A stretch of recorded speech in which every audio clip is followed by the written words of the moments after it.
said, and of course, as always, without any further ado, let's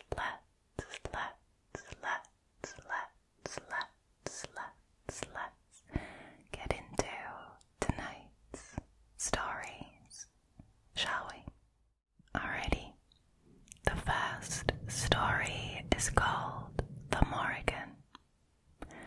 Maeve Devlin dumped 3 gigantic bags of candy into a massive plastic jack-o'-lantern and dug her hand in to mix the different kinds, satisfying herself that she had, in fact, bought way more than enough.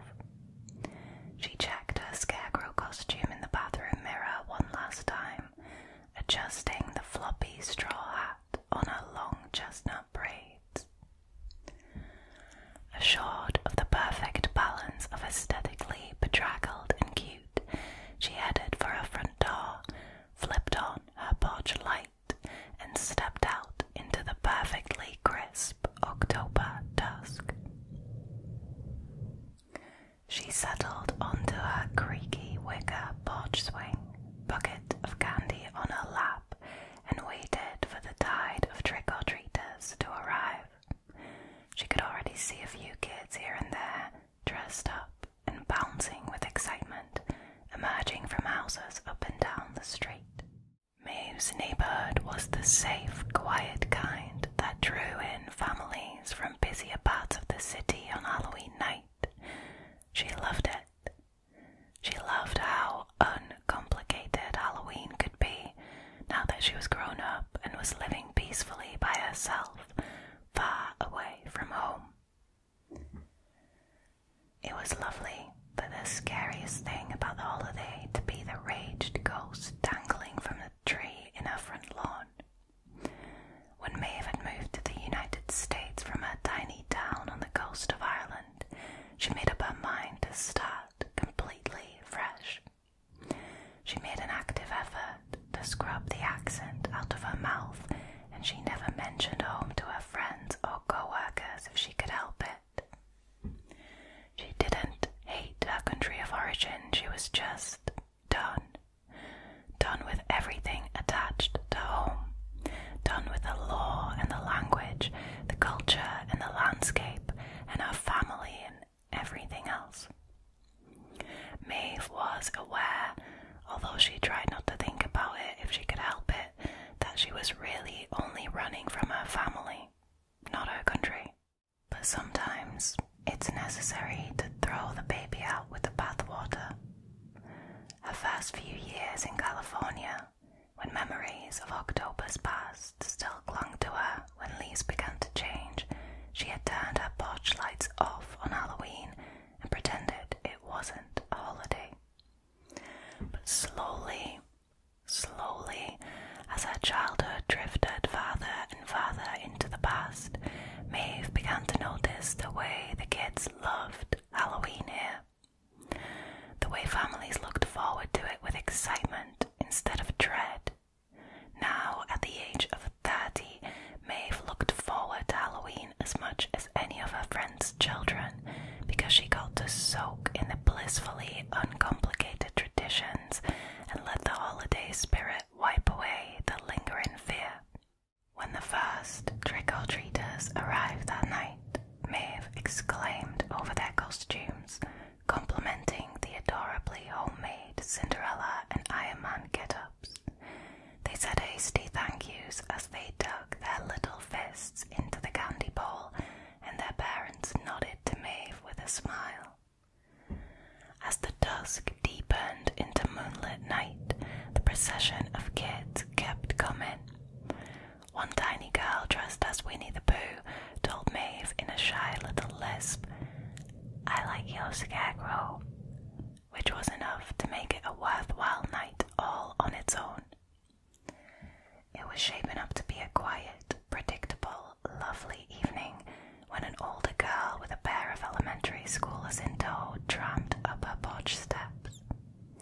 Maeve greeted them with a smile, and as the younger ones selected their candy, she asked the older girl, "Parents got you on sibling duty tonight, eh?" The girl nodded, smiling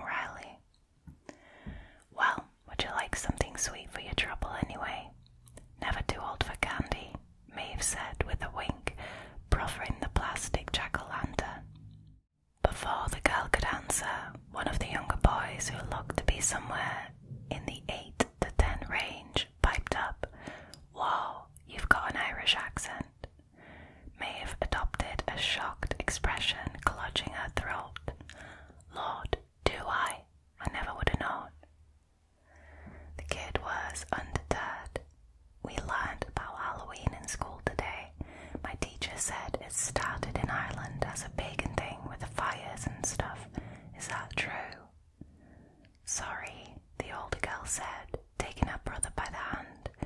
He really likes history class and doesn't have much of a filter. It can be a fun combination. Maeve arranged her face into an unconcerned smile, waving off the girl's apology. Yes, that's right, she told the boy, although the Catholics might beg to differ. Off with you now. The trio headed off to the next house, the older sister reminding her brothers in vain to say thank you. Maeve dragged in a deep breath, trying to get her heart rate to return to normal. She reminded herself that it was stupid to be set off by something as innocent as a child asking a question, but she just hadn't been expecting it, that was all. And it was a simple fact, not an insult or something. Halloween had gotten its start in Ireland millennia ago. Maeve knew it better than anyone. Her town had been one of the rare ones where Catholicism hadn't completely beaten the old pagan traditions out of people, and until she was old enough to make friends outside the secluded hamlet, Maeve never even heard it called Halloween. The few Catholics who did live there celebrated All Hallows Eve quietly in their homes, while the rest of the town heartily embraced the ancient traditions of Samhain.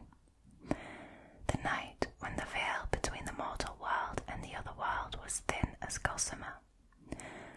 When Maeve's family used to set out food on their doorstep to appease the wicked fairies, when everyone in town and the countryside nearby lit a massive bonfire in the square, when they danced and told stories about Booker and Lady Gwyn, when Maeve and her brother would go round to the neighbours' houses and sing for little treats. It could have been fun if it was just that, Maeve thought wistfully. Unfortunately, the night of October 31st was also when Mummy was more convinced than ever of the spirits nesting inside her. Many a time, Maeve had tried to cool her anger by reminding herself that just because her mother's illness was invisible didn't mean it wasn't real. That was what Maeve had decided years ago that it must have been. A sickness of the mind. Schizophrenia, probably. After all, what sane person would believe the things her mother did?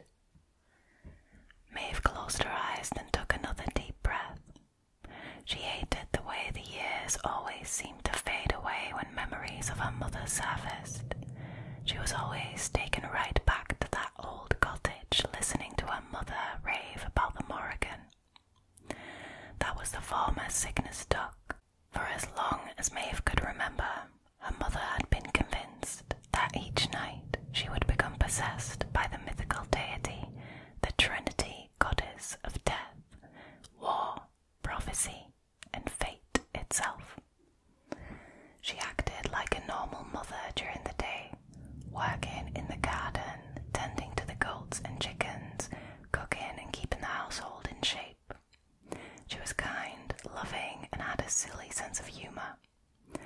During the day, that is, but as dusk turned to night, the delusions would overtake her in a matter of minutes. On better nights, Mummy would just tell stories about the Morrigan, speaking in first person as if she were the one who had brought destruction upon armies. Sometimes she would attempt to tell the future, which always seemed to be terribly grim, or swear up and down that she, like the mythical goddess, could transform into a crow at will. On the worst nights, she would ramble for hours about anything that came to mind, switching disconcertingly between things that were actually happening in real life and things that she had supposedly done millennia ago. She would shift fluidly between three distinct voices, sometimes speaking to people around her, sometimes conversing animatedly with herself.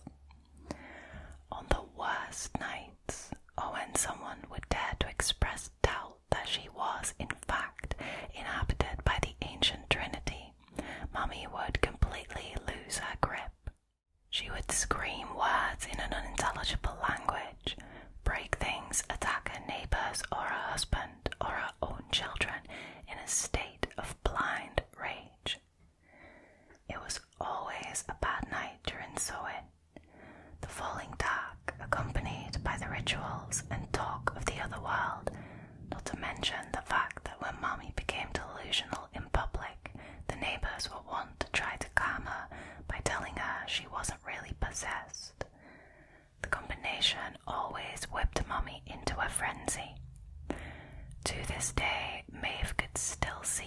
chilling look in her mother's eyes.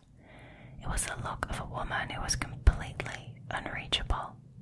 There were times as a child and young adult when shadows of doubt crept into Maeve's mind, and she found herself actually entertaining the idea that the Morrigan was controlling Mummy. The way her mother transformed was just so radical, so inhuman. But now, of course, Maeve knew better. Schizophrenia or something like that. A real disease, not a legend. Forcibly, as if they were physical weights, Maeve shoved the memories out of her mind. She was far away from all that now. She was safe. Mummy was back in Ireland, in the same cottage where she had lived her entire life. She could be dead, for all Maeve knew. She hadn't spoken to her mother or father in 11 years. She talked to her brother on the phone every few months, but their conversations were always brief and had an air of duty rather than affection. Safe. Safe. Safe. Maeve repeated the word to herself over and over again as she set the giant bowl of candy on her porch step and went inside, locking the door behind her. The rest of the kids could take whatever they wanted without her there to hand it out. She didn't want to be outside anymore. In the dark and the chill and the atmosphere that now felt weighted down with dread. Maeve's hands clenched and unclenched compulsively as bitterness welled up in her chest. Over a decade had passed, and yet her mother was still taking happiness from her.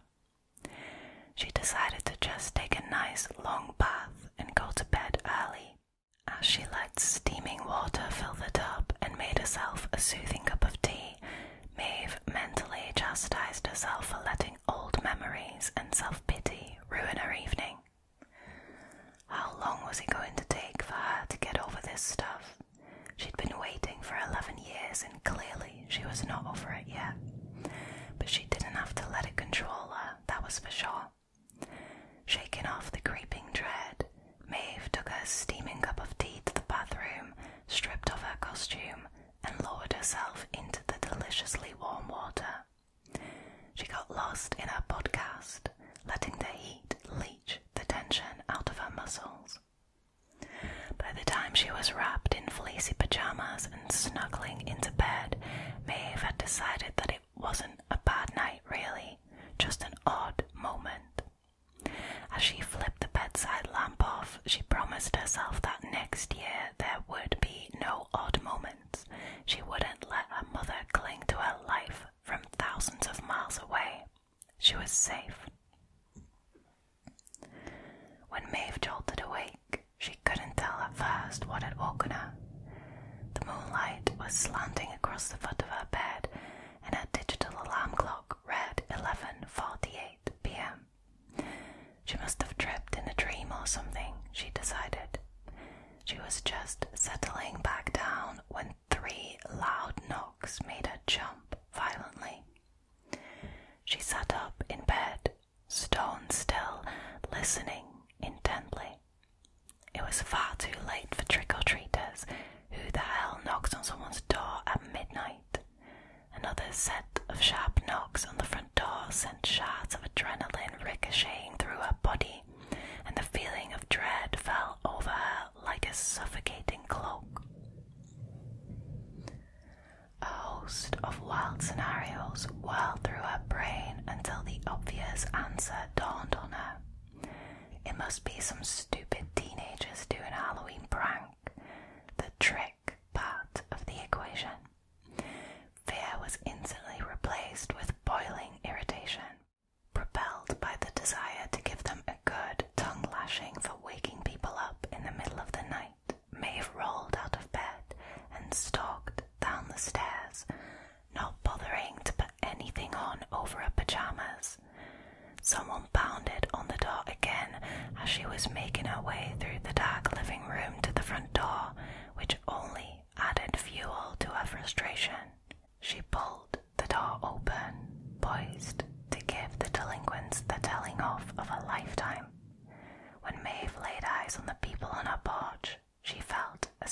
just plunged into icy water. Chills trickled down her spine as the three women in front of her stared so intently she felt as if they were trying to see through fabric and flesh to her very soul. All three were shrouded in ragged black dresses, their faces pale as the moonlight, vivid blue eyes unnaturally bright, long dark brown hair fluttering in the wind. They were not identical, but resembled each other rather like sisters. The first thought that broke through Maeve's frigid sense of dread was how oddly similar they looked to her. That pale skin, dark brown hair, blue eyes. Maeve Devlin. The woman who spoke was taller than the other two, lithe and muscular, and spoke in the thick accent Maeve knew so well. Her voice was deep, resounding, and yet not loud. She spoke Maeve's name like a complete sentence. Maeve felt as if her blood had congealed and ceased to flow. She was frozen, afraid to even blink. "Ah, you're scaring the weak, Aline," the smallest woman exclaimed. She was so slight, it looked as if one good gust of wind would carry her off, and looked nearer a girl than a woman. She spoke in a sweet, lilting voice, her lips twitching into a half-smile. "Don't worry, we aren't here to harm you." "Don't be soft with her," the first woman admonished, never taking her piercing eyes off of Maeve. "She's never been anything but a deserter and a coward." Maeve wanted to defend herself, but the words seemed to get tangled up in her vocal cords, dying before she could speak. "She could have been great, you know," said the third woman, this one distinctly more unkempt than the others. Her dress was torn so that her ghostly pale flesh shimmered through the fabric in places, and her hair was tangled and falling partially over her face. Her eyes wandered furtively around, never settling on a spot for long. "She still could be if she would just come home," said the smiling girl. "She does not deserve that honor," the taller one growled. Maeve noted through the haze of fear that she had deep scars on her arms and neck, the puckered marks darker than the nearly translucent pallor of her skin. "And yet we came for her," said the bedraggled woman, eyes still darting frantically around. "We did," exclaimed the girl. "Oh, come with us, won't you, Maeve?" Come with what?" Maeve forced the strangled words out, clenching her hands at her sides in a vain attempt to stop the trembling. Those three voices were horribly, devastatingly familiar. How often had Maeve heard her mother speak into herself as if she were multiple people, her tone moving up and down the scale, accents subtly shifting, cadence ranging from a barking command to a sweet, tingling laugh. How often she had heard these three women speak out of her own mother's mouth. "It's long past time you stop running," said the scarred woman, her eyes boring into Maeve's with alarming ferocity. "The time has come for you to let us in." "Let you in?" Maeve asked in a cracking whisper. "What are you talking about? Who are you?" "Don't insult us with feigned ignorance," snapped the same woman. "We can help you, save you," whispered the tattered one in an almost sing-song tone. Maeve choked out words that tried to sound defiant and did a poor job of it. "I don't need help. I don't need saving. Please, just... love, don't turn your back on your destiny without at least taking a moment to think," said the young woman reproachfully. "We all must submit to our fate after all, and you're no exception." Suddenly, moving faster than a human ought to be able to, the scarred woman grabbed Maeve's wrist. "Come along now,"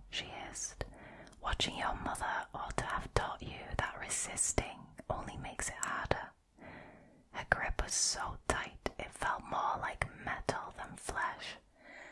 And there was that look in her eyes. That look that used to freeze Maeve's blood. That look she had seen on Mummy's face. Those times when Maeve had almost been convinced that the Morrigan was more than a story.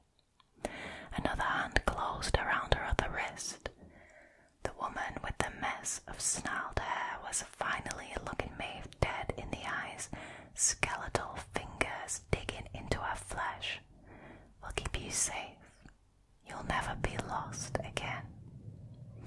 The young woman took Maeve's face between her small, soft hands and beamed at her. "Come along now, Maeve. It's your turn now. Just let us in." "No." The single syllable exploded out of her lungs as if it had been building there for years. Her muscles unfroze with the heat of sudden resolution, and she ripped their hands off of her. 6 pale, clutching hands groped for her, but Maeve was steady now, rage stopping her shivering. "No, you destroyed my mother, and I'll be damned to hell before I let you take me too." Frigid hate twisted the 3 faces, and the women lunged at her, grasping and scratching and tugging. Maeve blindly shoved them away from her as she squeezed her eyes shut against their clawing fingernails. She dragged in a deep breath, and with every bit of anger and pain that lay buried in her, she screamed, "You're just a story." It felt as if all the air in Maeve's lungs had been sucked out. She couldn't make a sound. The clutching fingers receded as a horrible shriek reverberated around her. It was somehow guttural and piercing at once, like all the rage of war and fate denied. The rapid beating of massive wings fanned her hair back, and stiff feathers smacked against her face. There was the harsh caw of a crow, and then Maeve was alone. She stood on her porch, trembling violently, tears coursing down her cheeks. She stayed like that for a long time, eyes still squeezed shut, hands clamped over her ears. When she finally worked up the courage to peer through her lashes, her muscles began to relax. She was, truly, alone. No neighbours had run out of their houses, no one had called the police, no light had come on. Had she even screamed at all? Had they? Maeve ran her fingertips over her arms and wrist where she had felt their fingernails tearing at her skin. Not a single mark. An entirely different kind of fear crashed over her. Schizophrenia was hereditary, wasn't it? What had just happened? Maeve turned and dashed inside, slamming and locking the door behind her and sprinting up the stairs. She dove into bed and hid her head under the covers, curling up like a child afraid of a monster in their closet. She lay there for what felt like the rest of her life, dreading the sound of knocking like death itself. And yet, it didn't come. What came instead was dawn. Dawn and a phone call. The buzz of Maeve's phone ringer made her heart stop in her chest. When she was able to pull herself together enough to place the sound, she tentatively emerged from her cocoon of blankets, squinting against the sun. How glad she was for the light, for the assurance that time kept moving even when nights seemed eternal. She grabbed her phone with shaking fingers. Her brother's name lit up the screen. They had talked only a few weeks ago. Kieran never called more than twice a year or so. Confused, Maeve answered. "Hi, Maeve." His voice sounded exhausted, but comfort flooded through her veins like a drug. Just hearing a familiar voice after, whatever that was, released a knot of tension in her chest. "Kieran, you have no idea how glad I am to hear your voice." "Really?" Kieran sounded genuinely surprised, and Maeve didn't blame him. "Well, that's good, I guess. Can't say I have anything pleasant to tell you, though." Is something wrong? Honestly, I'm not sure if it's good news or bad news, but, well, Dad just called. He thought you'd rather hear it from me than him. Kieran let out a long sigh and then said, Mummy passed away last night. The phone dropped out of Maeve's hand. The events of the previous night flashed back through her mind like a horror movie sped up and played in reverse. At least 30 seconds passed before she registered her brother's muffled voice drifting faintly from the speakers. Maeve, are you there? Are you okay? With numb fingers, Maeve picked her phone back up and pressed it to her ear. She couldn't seem to raise her voice above a whisper as she said, Kieran, Mummy was telling the truth. Wow.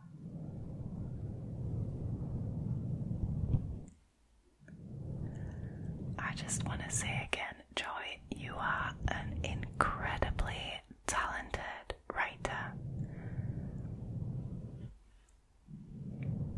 That was brilliant.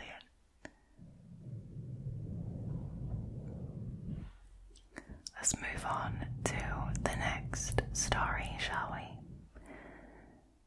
Which is also the last one, and it's called The Florence Mask. The first time my daughter mentioned her imaginary friend, I didn't think anything of it. I was busy trying to finish grading my students' midterm essays, and I really didn't have time for anything right then. Flora was 7, with an imagination far too big for her. That day she told me that her imaginary friend was named Florence. Flora and Florenza, I'd said distractedly. Yep, Florence looks like me but with a different face. Oh, really? I'd asked, hardly having heard a word she said. She plays with me. That's nice. Well, sometimes it is, she had said, and then she had asked me if she could watch a show on Netflix, and I had said sure because I really needed to finish grading those papers. The next time my daughter mentioned her imaginary friend was Halloween of that same year. I'd asked her what she wanted to dress up as. I want to be Florence for Halloween, she had said, without hesitation. Florence? Who's that? My friend, who looks like me but with a different face. The odd description brought up a foggy memory of our previous conversation. Oh, your imaginary friend. I guess. Well, if she looks just like you but with a different face, that wouldn't be much of a costume, would it? I want to make a mask, Flora said. I stared at her confused and increasingly weirded out. You want to wear a mask of your imaginary friend's face for Halloween? I asked in a tone meant to convey how ridiculous that idea was. Her expression remained passive. Yeah. What about a firefighter like Daddy? No thanks. What about Princess Tiana? You love Tiana. No, I want to be Florence. Unfortunately, no one gives you a rule book that includes what to do when your child wants to wear a mask of their imaginary friend's face, so I just shrugged and said, yeah, okay, I guess, but you'll have to make it yourself because I don't know what Florence looks like. So that weekend, I bought Flora a black cardboard and elastic mask from a craft store and let her get to it. I figured she'd get frustrated and give up, but I was wrong. 30 minutes later, Flora emerged from her room with the mask. When she showed me, I couldn't help but physically recoil. You think Florence looks like that? Flora had coloured the mask light brown to match her own skin tone, but that was where the similarities ended. She had clumsily coloured 4 toothpicks black with a Sharpie and glued 2 of them over each eye hole in the shape of an X. She had coloured over the closed mouth of the mask to make a wide Cheshire cat-like smile, complete with pointy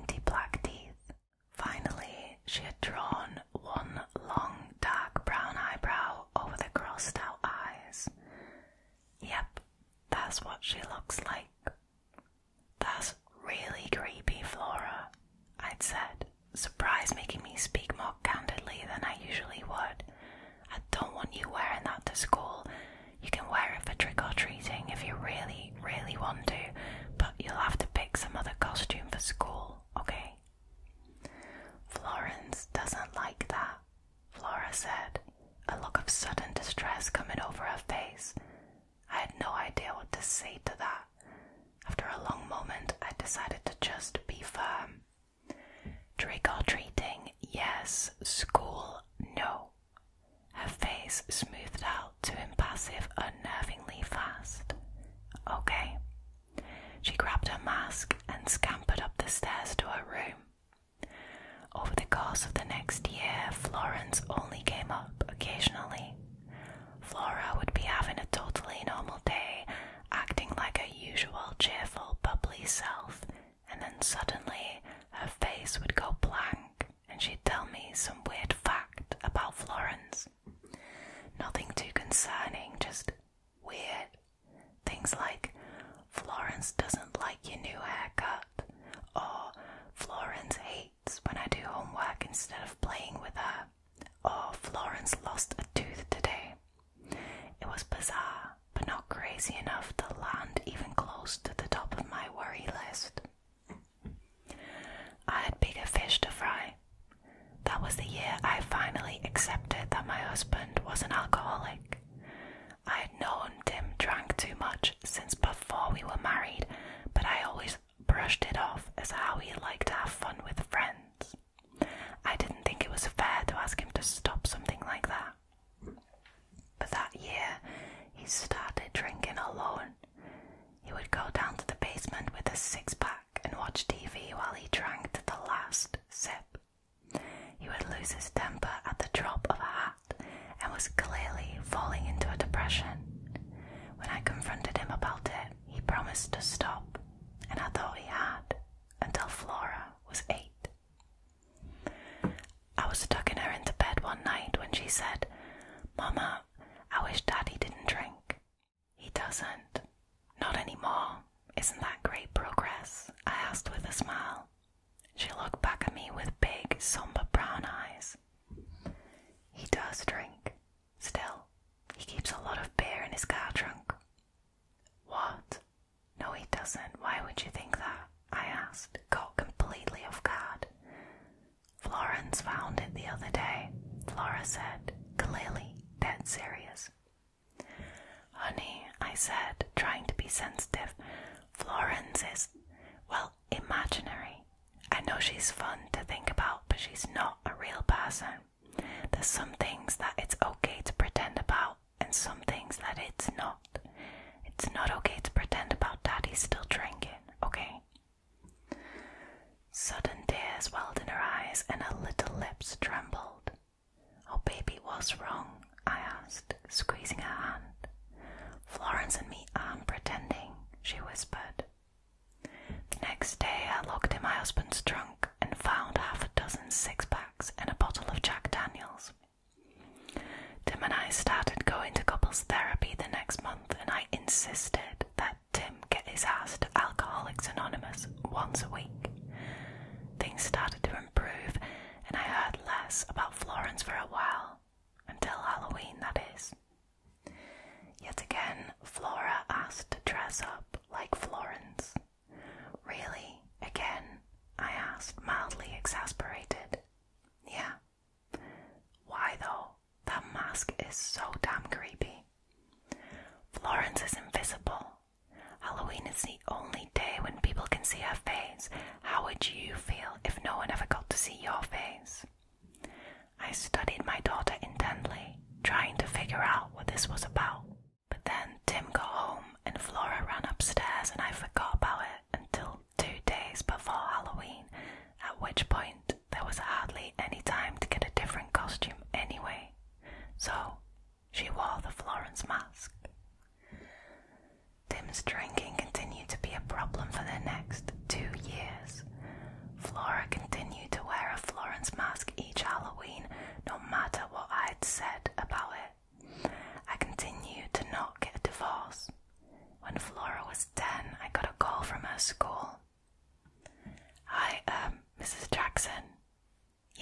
Is everything okay? Flora punched another child today at recess. We're going to need to have a meeting with the principal and a guardian. Flora punched someone? I asked, completely taken aback. That kind of behaviour was antithetical to my daughter's personality. Well, the receptionist paused, clearing her throat uncomfortably. Well, actually, Flora is blaming this on someone called Florence.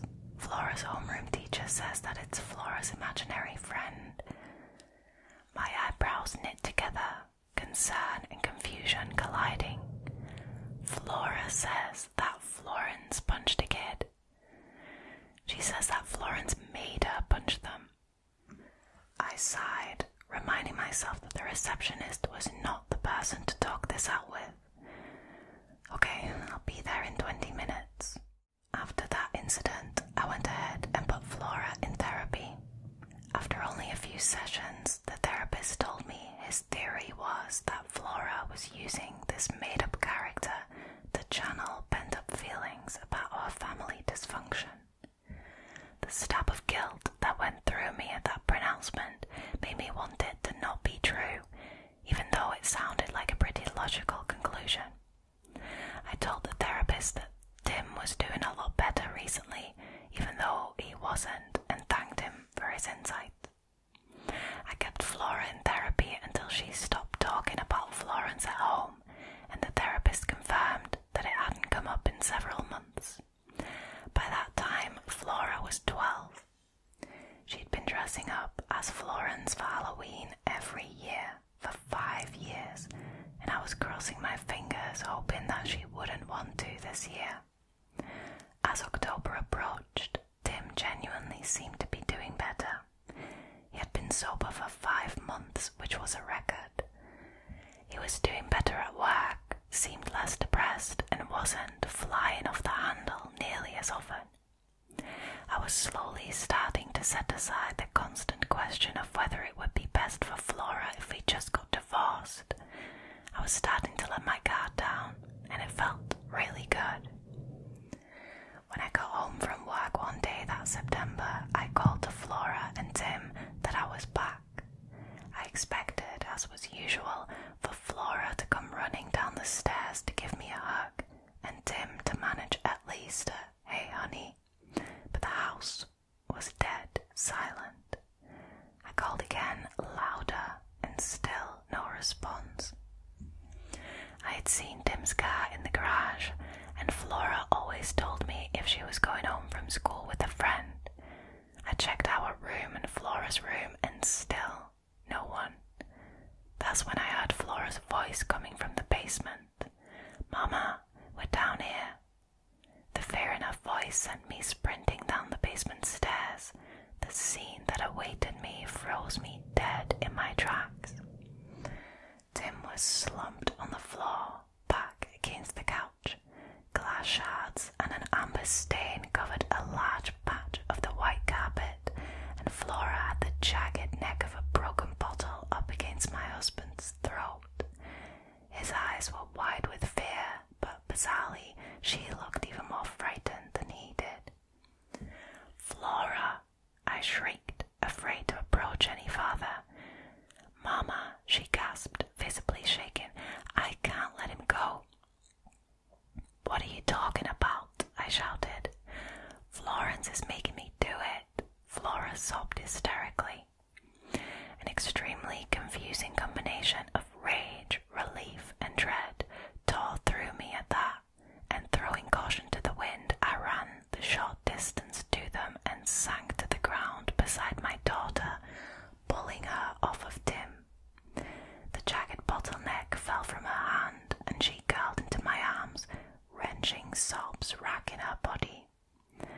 "I found him drinking," she choked out, "and Florence was so mad, and she made me break the bottle, and I didn't want to do it, but then she told me I had to make him pay, and I'm sorry." I told him to get out of the house. He had broken the promise one too many times, and I was done with it, insane daughter or not. I slept with Flora in her room that night and booked an appointment with a psychiatrist.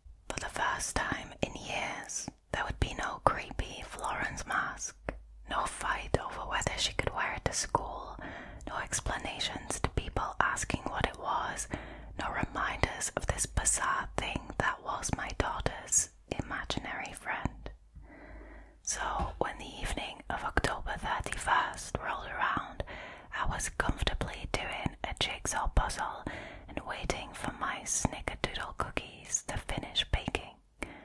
I was starting to get used to life without Tim and wondering why in the hell I hadn't separated before.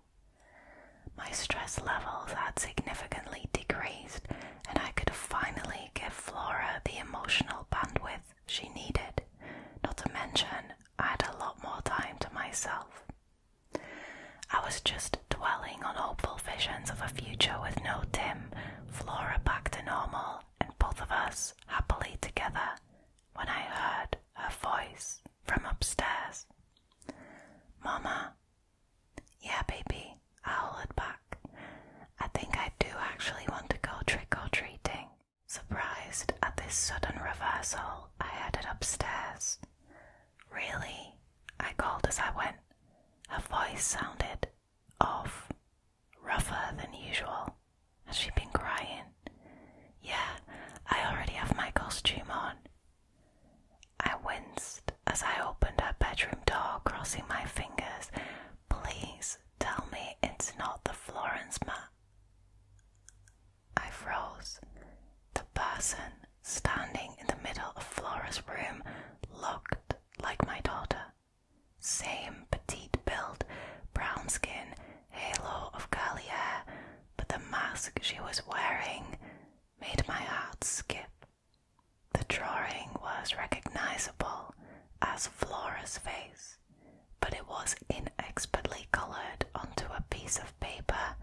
It wasn't even a mask, really. She was just holding the paper up to cover her face. "What are you doing?" I asked, an immense feeling of dread overwhelming me.